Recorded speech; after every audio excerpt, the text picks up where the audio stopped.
আসসালামু আলাইকুম প্রিয় দর্শক, আজকে আমরা দেখব কিভাবে আমাদের একটি গাছে দুই রকমের লেবু ধরে। দুই জাতের লেবুর এবং কি দুই বৈশিষ্ট্যের লেবু আমরা কিভাবে একই গাছ থেকে পাচ্ছি। আমাদের প্রথমে একটা গাছ হয়েছিল আজ থেকে ৩-৪ বছর আগে। তো গাছটিতে কোনো লেবু ধরতো না, পুরুষ গাছ ছিল। তো আমরা ওই গাছটিকে অর্ধেক কেটে ওই গাছের মধ্যে আমরা দুই জাতের লেবুর চোখ কলম করেছিলাম। এটাকে গ্রাফটিং বা কলম পদ্ধতি বলে। এই ধরনের চোখ কলম করলে প্রত্যেকটা চোখ থেকে এক একটা ডাল বের হয়। প্রত্যেক ডাল থেকে আলাদা আলাদা জাতের ফল বা লেবু আপনারা পেতে পারেন। তো এটা অনেক সহজ একটা কাজ। যাদের লেবু গাছ আছে, জাতটা অত ভালো না, তারা এই ধরনের উন্নত জাতের সিডলেস বা 12 মাসি এই ধরনের বিভিন্ন রকম থাই জাত, চাইনিজ জাতের লেবু আছে। আপনারা উন্নত জাতের লেবুর ঢাল থেকে চোখ কেটে আনে আপনাদের গাছের জাত পরিবর্তন করতে পারেন।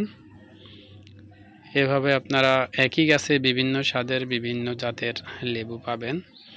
দেখেন আমাদের গাছের লেবুর জাতগুলা, এটার মধ্যে একটা যেটা গোল জাত, গোল আকারের, সেই জাতটা কিন্তু সারা বছরই ধরে। আর এগুলা যেগুলা লম্বাটে, এগুলা বছরের 3 বার 2 বার এরকম ধরে। তো এগুলাও কিন্তু অনেক বড় একটা জাত। আপনারা দেখতে পাচ্ছেন এখনও কিন্তু এগুলা পরিপক্ক হয়নি, ম্যাচুরড হইতে আরও একটু সময় লাগবে।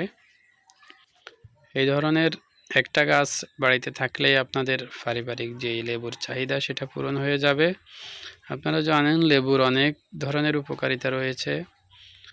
সকালবেলা হালকা কুসুম পানিতে লেবুর শরবত খেলে ওজন কমে এবং কি হজমে সহায়তা করে। এছাড়া চায়ের সাথে লেবু খেলে আমাদের ঠান্ডাজনিত সমস্যা, গলা ব্যথা, কাশ, এই বিষয়গুলো উপশম হয়। এছাড়াও অনেকে সালাদের সাথে বা বিভিন্ন খাবারের সাথে লেবু খেয়ে থাকেন। এটা রোগ প্রতিরোধ ক্ষমতা বাড়ায় এবং আমাদের মুখের রুচি বাড়ায়।